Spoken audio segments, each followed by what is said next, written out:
Hey guys, Roz Aquatics here. Thanks for tuning in. Today we're going to be doing a water change in my 125 gallon cichlid tank. Let's check it out.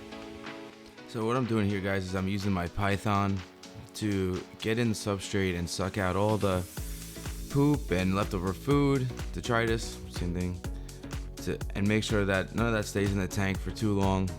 I do this weekly in order to make sure that the water parameters and everything stay good and all the fish stay healthy.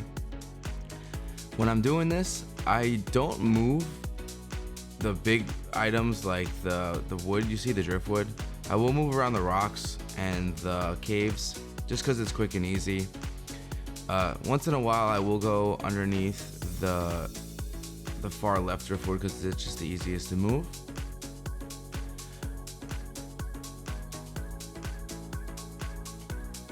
As I'm doing all this, you can see inside the Python how much stuff really gets sucked up when you do a water change, and how this actually gives you a good idea of how important it is to do your water change religiously. All in all, this whole entire experience, water change, takes me about 40 minutes, but that's with refill time. So like the actual hands-on work where I have to attend the tank, it's probably about 20 minutes, 15-20 minutes, and then letting it fill up. I just watch something on my TV or whatever while it's filling up. So it's really not that bad. People think that fish tanks are so much work and all that. It's really not that bad. When you're doing this water change, you need to make sure that you turn off your heaters once the water gets below the line on the heaters. These heaters have a line on them that tells you where the water can be at its minimum, but you're better off just turning them off right away so you don't damage your heaters. I leave my filters on because I don't drain the water to below the intakes. If you do that, it'll suck in air, and then that will cause you to have problems with your filters. So I do 50% water changes, so I don't have to worry about that. Some people do bigger water changes, and then in that case you'd want to shut off your filter when it got down to near the intake.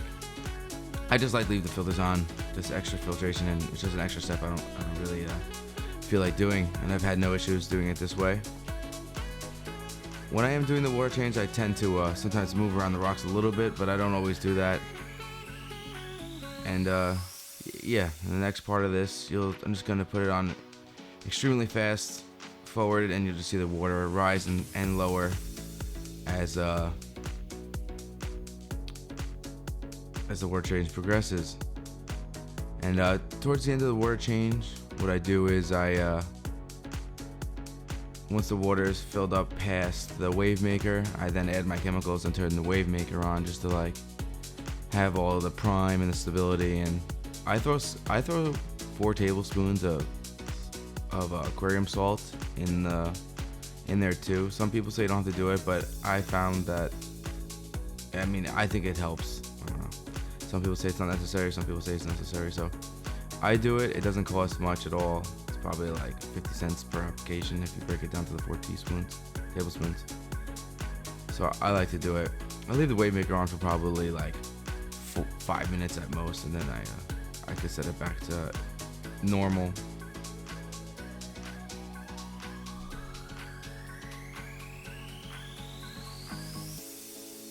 The fish tend to hide out during all of this. They don't get spooked too bad by it. There's nothing really crazy at the end of the day. I've done bigger changes, water changes down to like 80%, and they just sit down towards the bottom. And once it's filled back up, no one's having any issues. No one's skittish or anything. I did gradually get to this point. I started off with like 20%, then 30%, and I got up to 50%. Yeah, and I ended up getting up to 50%, and that's where I find that I get the best results.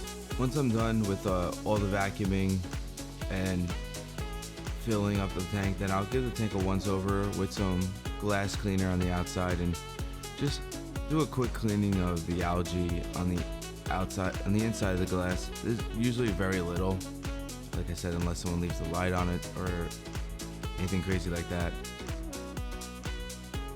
and I bring the water all the way up to where the glass meets the top bezel, and then I probably put another like centimeter above that just because of evaporation. I don't like the look of the water being below the black bezel line, so I go up a little bit so throughout the week as the water evaporates, it never breaks that black line and it always looks good. Here I'm cleaning the glass. See all the fish hiding.